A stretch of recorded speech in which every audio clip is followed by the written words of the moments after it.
Attamooltan oduun galgala kanaaf qabnu kunoo. Mootummaan Itiyoophiyaa har'a TPLF adda waraanaa gama kaabaa bakka qabatee jirurraa haleellaa biraa banee jira jechuun himate. Waag Walqaayit lixa Tigraayiif daangaa Itiyoophiyaaf Sudaan irratti TPLF haleellaa eegalee jira jedha ibsi mootummaan baase kun.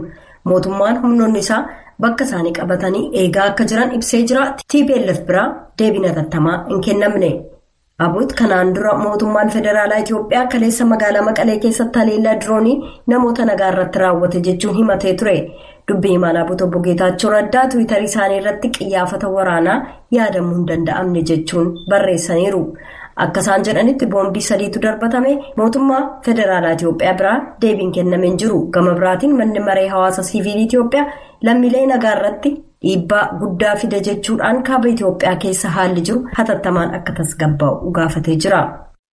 Kaaba Itiyoophiyaa keessatti walitti bu'iinsi waan itti fufee jiruuf jecha fedhiin gargaarsa namoomaa dabalaa adeemuu jaarmoliin gargaarsaa dubbataniiru.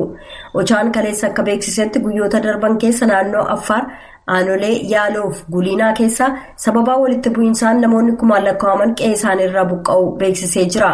Aanaalee lamaan naannoo daangaa Tigraay irratti argamu kaabaaf kibba Walloo keessaas namoonni qe'ee ofirraa buqqa'uun himamee jira. Naannoo sana aanaalee 5 keessa lammiiwwan buqqa'an bakka adda addaatti tamsa'anii jiru jechuudhaan Asteer Misgaanaa gabaasteetti kanarratti oduudhaa booda gabaasa bal'aa qabna.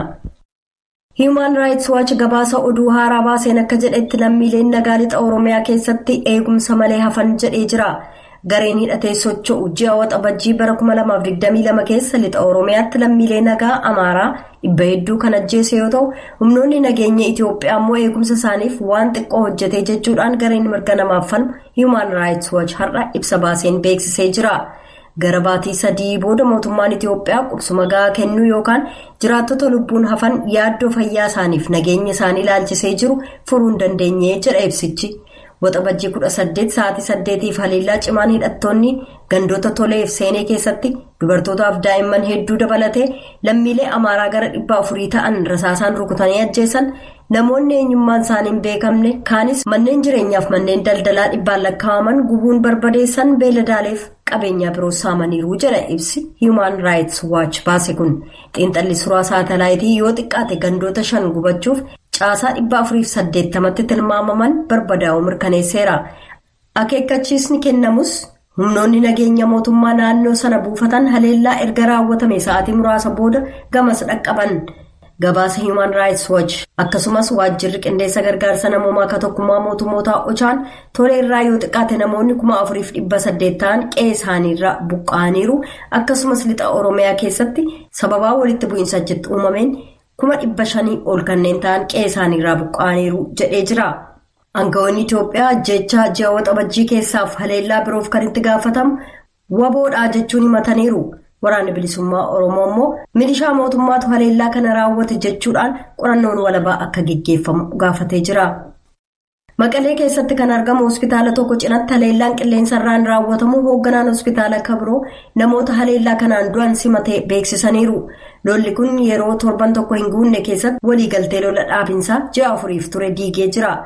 Kan dhuma bara 2020 irraa eegalee lolarra jiran addi bilisummaa uummata Tigraay TPLF kanaan ija to'atuuf mootummaan giddu galeessaa muummicha ministeeraa Abiy Ahmed walitti bu'iinsa haaromfameen gargaarsa midhaan nyaataa namoota baay'eef barbaachisu danqamuusaaf walii isaanii komachaa jiru. Hojii gaggeessaa olaanaan hospitaala waliigalaa Aayidar Kibroom Gabrasillaasee kibxata darbe gara galgalaa naannoo hospitaala waliigalaa Maqaleetti dhihoo jiru rukutamuusaa Tiwiitara isaanii irratti barreessaniiru. Miidhaan hagamee akka dhaqqabeef namni hagamee akka du'e hin ibsamne. Dubbiimaan mootummaa Itiyoophiyaa Laggasa Tulluu dubbiimaan waraanaa Koloneel Geetannat Adaaneef itti gaafatamtuun waajjira pireesii kan muummicha ministeeraa Biillaneesiyyuum gaaffii yaada akka kennaniif dhiyaateef deebiin kennine. Dubbiimaan Abut obbo Geetaachoo Raddaa Tiwiitara isaanii irratti akka jedhanitti yoo xiqqaate boombiin 3 darbamuusaaf hospitaala Maqalee irratti kafuulleffate keessaa tokko ta'uu ibsaniiru. Dooktarri biraan hospitaala Aayidar irraa halkan gara galgalaa dhoo'insa 3 dhaga'uu Rooyitersiif mirkaneessaniiru. Rooyiters erga waraanni Itiyoophiyaa waggaa tokko oliin dura gamas dhiisee ba'ee as naannicha bilbilaan quunnamuu waan hin danda'amneef mirkaneeffachuuf namoota magaalaa Maqalee jiru quunnamuu hin dandeenye jedhee jira. kan dhaggeeffataaf daawwataa jirtan sagalee Ameerikaa sagantaa afaan Oromooti. Paartiin mormituu Angoolaa filannoo geggeeffameen paartii biyya bulchaa jiru MPLA irraa pireezidaanti Joao Lorenzo marsaa lammaffaaf injifachuun paartiin kun mana maree seera tumtoota keessatti sagalee caalmaatu itti hir'ata jechuudhaan himannaan irratti dhiyaatee jira.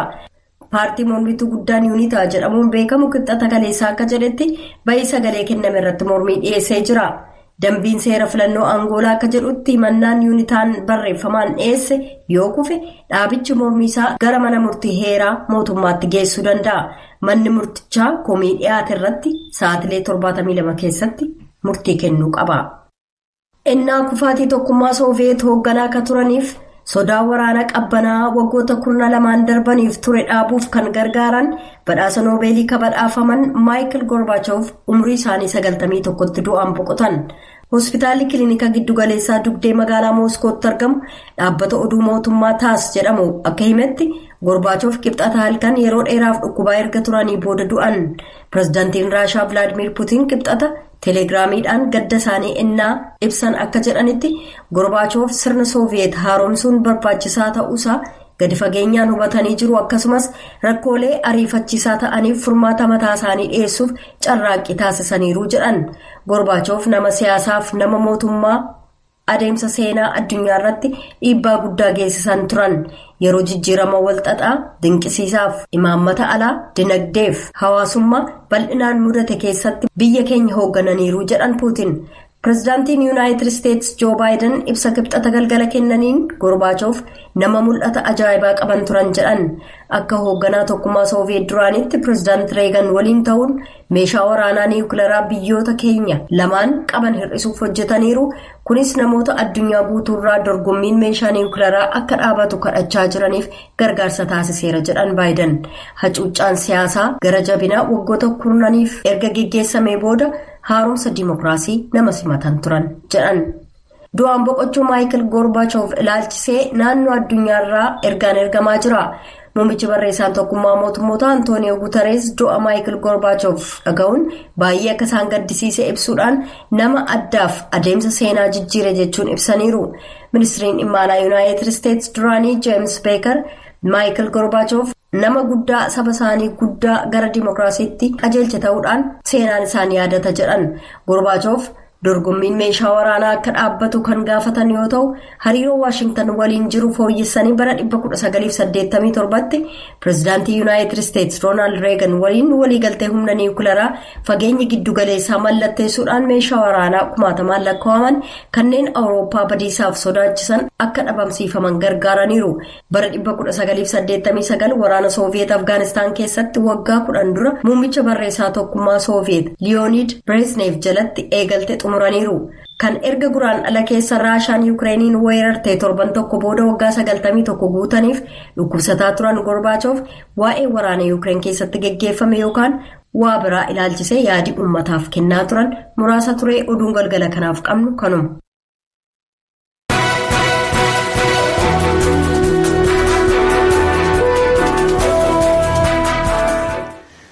Oduu addunyaatiif tujubee galateeffachaa amma gara gabaasaalee har'aaf qophaa'anitti ceena.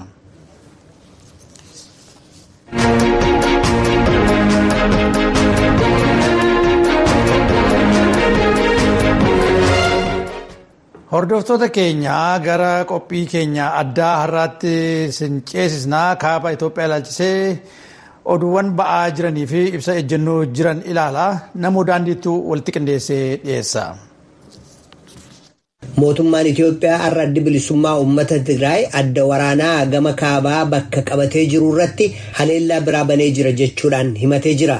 Waaq walqaayitiif daangaa Itoophiyaa fi Sudaan irratti TPLF haleellaa eegalee jira jechuudhaan himate ibsi mootummaan baase kun. Mootummichi humnoonni isaa bakka qabatanii akka eegaa jiranis ibsee jira. Kan fuula Tiwiitarii isaanii irratti har'a ibsa gama isaanii barreessan obbo Getaachoo Raddaa immoo mootummaan Abiy humnoonni Tigraay Saqotaa Amdaayitiif Daddabiit dabalatee addawwan hedduun haleellaa bananii jiru jechuudhaan ibsi baase ija hawaasa addunyaa duratti yakkarraa walabaaf taasisuudhaaf jecha oduu dharaa uumee odeessu jechuudhaan mootummichi jarreen Eertiraa waliin qindeeffachuudhaan naannoo sanatti ibidda qabsiisuuf akka carraaqaa jirutti eeran. Gama biraatiin ajajaa waraana Tigraay akka ta'anitti kan himamu Taaddasee Warradee televiziyoona Tigraay irratti ibsa kennaniin waraanni Itoophiyaa naannoo Soqotaatti gara Siraarotti aleellaa geggeessuudhaaf yaalaa jira. Carraaqqii guddaa gochaa jira jedhanii itti fufuudhaanis sa'aatoota sana dursee immoo karaa Deddebitiif Adda Asir karaa Adiyaa'uuf Asgadee haleellaa taankiif moortaaraa guddaa geggeessee ture. Torban kan akka laallutti immoo humna hedduu gara lafa Eertiraatti bobbaasee jira. Kan ajaja ba'aa jedhamuuf loltoota 10,000 lakkaa'amu of keessaa qabu meeshaaleef loojistikii isaa waliin karaa Umaraa Humaa Jirgalee lafa Eertiraa seenee hiriiree jira. Ajajoonni waraanaa Itoophiyaaf kan Eertiraas waraanichaaf ibsa kennanii jiru jechuudhaan himatan. Himannaa gama humnoota Tigraay irraa dhiyaatu kanarratti mootummaa Eertiraa irraa deebii argachuudhaaf carraaqne agammaatti hin arganne. Oduu kana dursee ba'een immoo TPLF kaleessa mootummaan federaalaa Itoophiyaa magaalaa Maqalee keessatti aleellaa diroonii namoota nagaa irratti raawwate jechuudhaan himatee jira. Dubbii himaan TPLF obbo Getaachoo Raddaa kaleessa fuula Tiwiitarii isaanii irratti barreeffama baasaniin haleellaa maalitti xiyyeeffate akka geggeessame hubatamnee jedhan. Akka dubbii himaan kun jedhanitti yoo xiqqaate boombiilee 3tu xayyaarichaan darbatame. Kanneen haleellaan sun itti xiyyeeffate keessaa tokko hospitaala Maqaleeti. Kan Maqalee keessa jiru hospitaala Riferaalaa Haayidariif daayirektara kiliinikaa kataan Kibroom Gabresillaasee akkasuma fuula Tiwiitarii isaanii irratti barruu baasaniin gara halkan walakkaatti haleellaa dirooniitu hospitaala waliigalaa Maqalee maddiitti geggeessame. Namoonni haleellichaan miidhamanis gara hospitaala Haayidar fidamanii jiran jechuudhaan ibsan. Garuu kana caalaa waan bal'inaan dubbatan hin jiru. Mootummaa federaalaa Itoophiyaa irraas haleellaa kana laalchisee deebiin kenname hin jiru.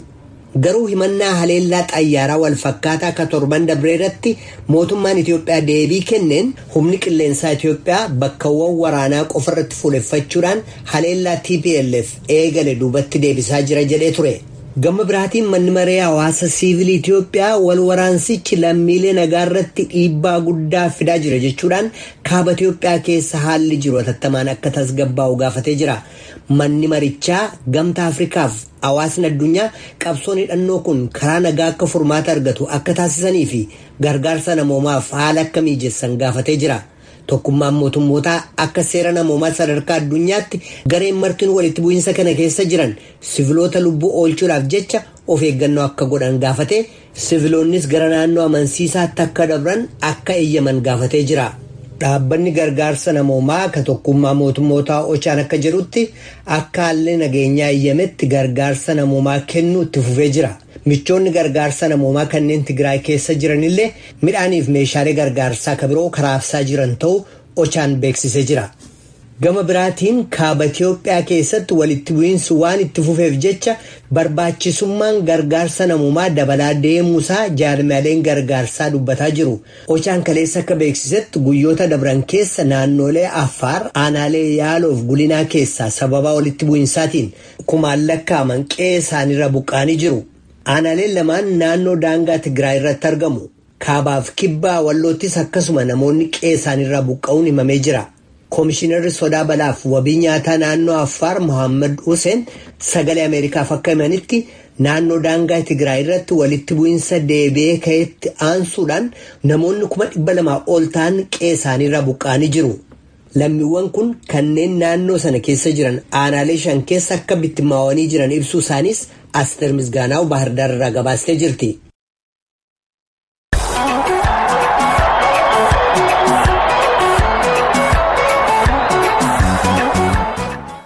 Kun otoo kanaan jiru paartiin koongireesa federaalaa Oromoo KFO'n waraanni gaggeeffamaa jiru kaaba Itoophiyaa qofatti miti guutuu biyyattii kallattii garaagaraatiin. Kanaaf mootummaan nageenyaa fi dursa kennuu qabaa lubbuu lammiilee fi qabeenya biyyattii badiirraa hambisuuf jechuun gaafateera. Paartiin warraaqsa dimokiraasii Amaaraa gama tarkaanfii mootummaan fudhachaa jiru kan deeggeru ta'uu ibsee jira.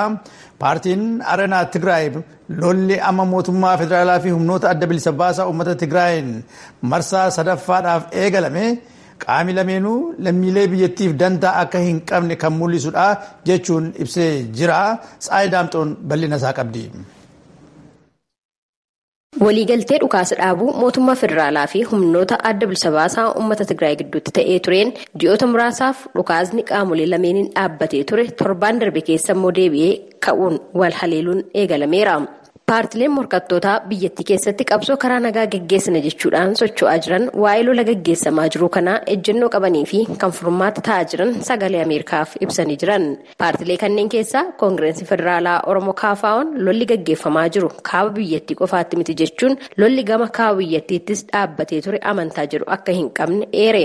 Barreessaa olaanaan Koongireensi Federaalaa Oromoo obbo Xurnee Gamtaa ejjennoo paartii isaanii kana yeroo ibsan akkana jedhan. Waraanni fi walitti bu'iinsi kan jiru kaaba keessa qofaatu hin ta'in guutummaa Itoophiyaa haaluma jedhamuun karaa lixaallee jira, karaa kaabaallee jira, karaa kibbaallee jira, karaa bahaallee jira. Kun tilmaama keessa galee itti aansee waraanni karaa kaabaa kun silumaa dhaabbateera jedhu malee qawwee hin dhuka'u ta'a, taankiin hin socho'u ta'a, xiyyaarri lafaan ka'u ta'a, dirooniin hin darbatamu ta'a yookaan immoo furguggifamu ta'a malee waraannichi dhaabbatee hin beeku. Maaliif yoo jedhame jiraattoti naannoo Tigraay ibsaa argataa hin jiranu, telefoonii argataa hin jiranu, baankii argataa hin jiranu, tajaajila barbaachisu argataa hin jiranu. Kanaaf waraanichi dhaabbatee ture inni jedhamu amma kana madaallii hin kaasu. Amma immoo akka sadachootti itti ka'ee geggeessaa jiru baay'ee itti gaddineerra. Kallattii hundaan jiru. Ummatoota Itoophiyaa hundumaa miidhaa.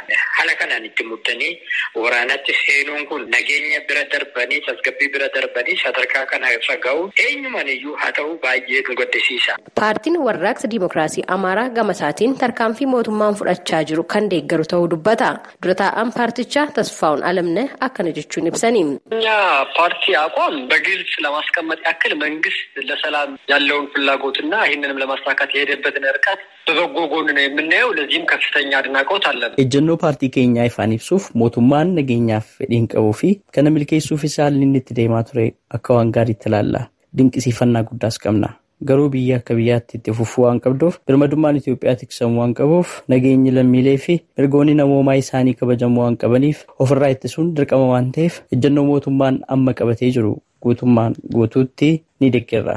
Paartiin kan biraa Harannaa Tigraay ammoo gama isaatiin mootummaan federaalaas ta'e humnoonni adda bilisa baasaa uummata Tigraay lammiilee biyyattiif dursa hin kennine dantaa uummataaf dhimma hin qaban jechuun qeeqa. Itti aanaan dura taa'aa paartichaa Goyitom Tsaggaa'ee ibsa sagalee Ameerikaaf kennaniin akkana jedhan. ጦርነት መደረግ የለበትም የሚል ነው። ግልጽ ነው። ኢኮኖሚ የሚያበላሽና እንዲሁም መማሪያ ያለውን ማህበራዊ ግንኙነት አጠቃላይ የሚያፈርስ በጣም አደገኛ የሆነ ምርጫ ነው።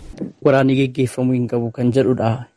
Ifadha kun diinagdeetu miidhama, lubbuu namaatu darba, walitti dhufeenya hawaasummaatu barbadaa. Waraanni baay'ee hamaadha. Waraanni kun irra deebi'uudhaan ka'uun isaa waan baay'ee kan miidhu ni beekama. Kun akka hin taaneef maaltu godhamuu qaba ture waan jedhuuf fakkeenyaaf mootummaan Tigraay fi mootummaan federaalaa wantoota karaa nagaatti fidanii haala gaariin irratti hojjetaniiru jedhee dubbachuuf na rakkisa. Sababii isaa uummanni Tigraay kan humnoota hawwatu qofaa miti. Mootummaa badhaadhinaatis qaamoleen lameenuu dhimma teessoo isaaniif malee uummataaf hin dhiphatan. Kun immoo qabatamaan jira. Uummatarraa tajaajila bu'uuraa kutanii nageenyaaf socho'uu hin fakkaatu. Lolli ifatti eegalame kun biyyattii qarqara qileerra geesse rakkoo hamaa fidee dhufa kan jedhan barreessaan olaanaan Koongireensi Federaalaa Oromoo obbo Xurnee Gamtaa mariin karaa nagaatti dhufuuf ammallee akka yeroon hin darbin dubbatu.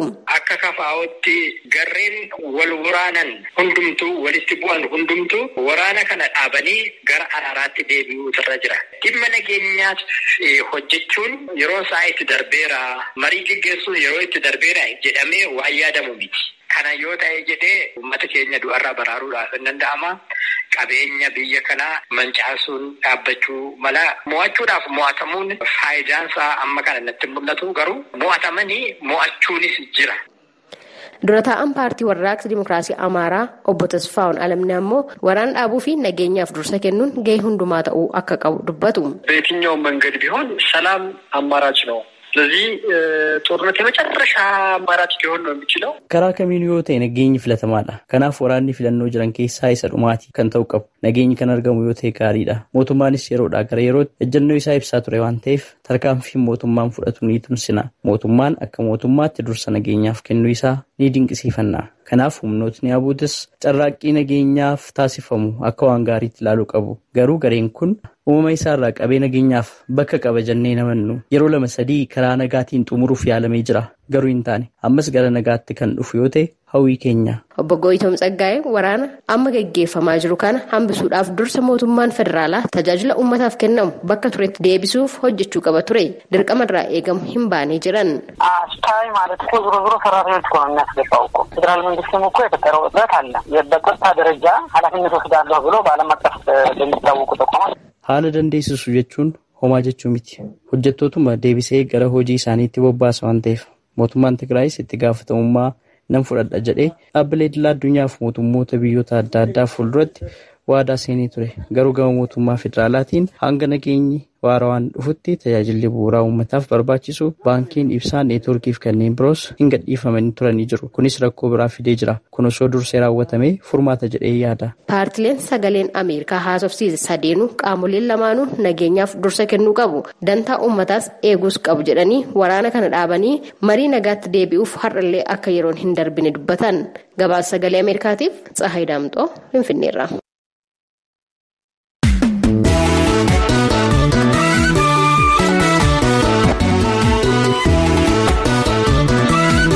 Tole gara qophii torbanirra geenyeerraa dirree dimokiraasii.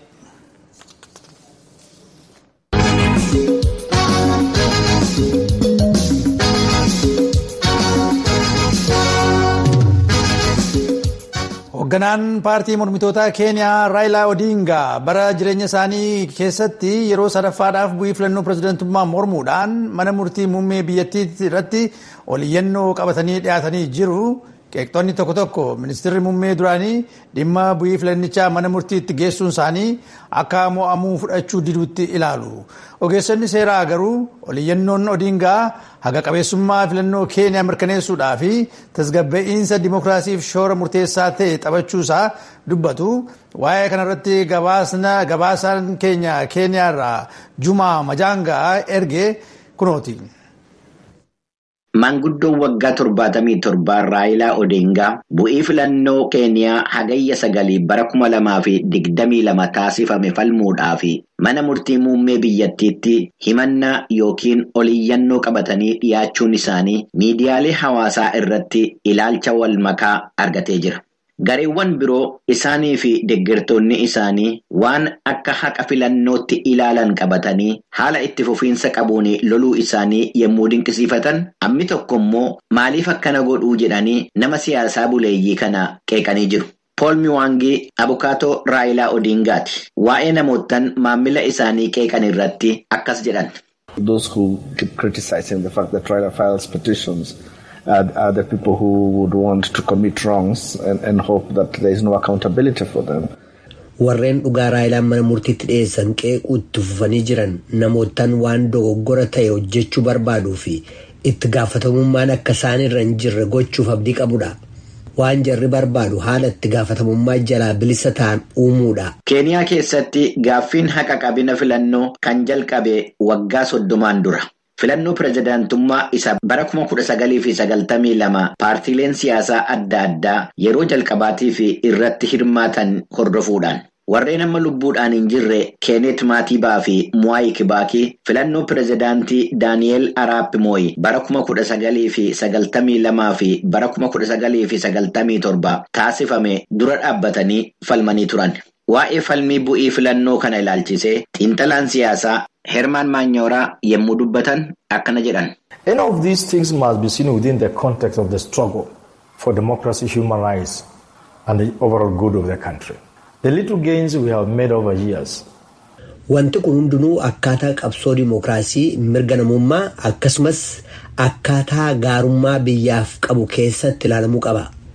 Waggootan dabran keessa ba'iin xiqqoon nu arganne wanneen uumama akkanaa qaban keessaa kanneen argamanidha.